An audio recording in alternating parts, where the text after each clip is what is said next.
was always in production. When I was a student in the United States, I produced a video called An African in America, and I taught myself how to edit. I taught myself how to use the camera using the internet. Google. I would Google how to use the camera, and I learned how to use the camera. That's how I started.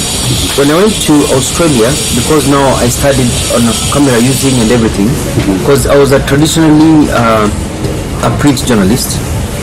When I went to when I was in the US, because of my productions, when I came here, I taught electronic media at Daystar University.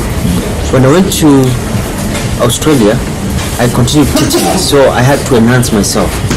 And then I got hired as a foreign correspondent as a result of a documentary I did from Kenya to Harare by road, and also the role of propaganda in leadership and communication. So I got hired as a foreign correspondent, so I started touring the world. I had the camera. I was taken to, as part of it, I went to the Australian film school in Kingswell. I don't like what people would call Madagodani or confusion. I like things being done well and being done promptly. Hence the chap-chap ideology. So it worked well. So when I was in Dubai, I made a film called And the Desert's Mad, and many other documentaries when I was teaching my students.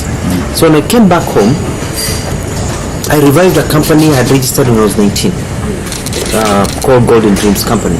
This company at that time had been publishing a newsletter which had been selling at Reinhard Bonnke's crusades to make money, because I was very enthusiastic and a go-getter. And my late aunt found me somebody who could print for me for free, and then I sell and give me money. So I started these initiatives when I was 19 years old. I did not wait I'm not a person who's ever sat down and waited to be helped. I was the firstborn living in a wooden shack, using a pit latrine. I mean, what was I waiting for? The only person I was waiting was myself. God has given me life and brains. I had finished from 6, I was working. I'd got a scholarship later to go to the US. So my initiative was, but I revived the company when I was government spokesman, and I decided to put together an action thriller. Because I used to watch these shows, the sound is bad, the storylines are just family and everything. I said, let's do a sound. So I took part of my money. I spent 500,000 shillings of my salary, saved for a period of months with family and everything, 500,000 shillings. I hired a chopper, I wrote a script, I got everything together, actors together, and I did a pilot with a helicopter, shootings, everything. And then I took it to different corporations. I took it to Airtel, Anotoro, I took it to Nakumat, and out of that I was able to raise 25 million shillings. The pilot, I didn't have to say anything. Just play the pilot. You'll be like, wow. And then I would say, okay, let's product placement. So people used to joke about Cobra Squad at Airtel kila mahali.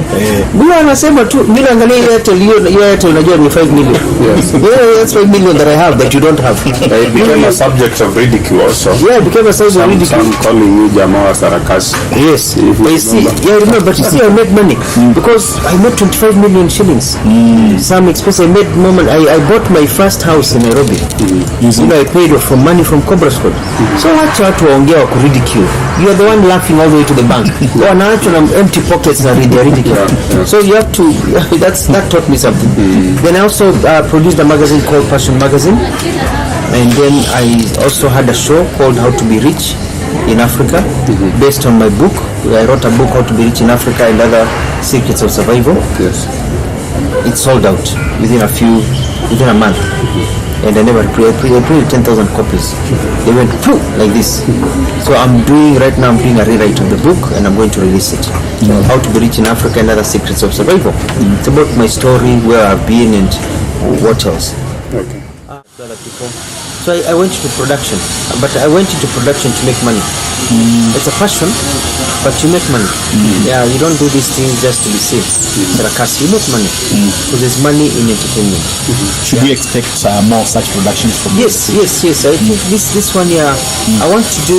There's a documentary I made where I went by road from here to Harare when I was very young, 2021. I want to redo the trip again now, and do a compare and contrast of that documentary. It will be very, very interesting. Once I finish my book, I want to work on a script of Cobra Squad, the movie. Look for ways of doing whatever. I'm also very interested in the music industry.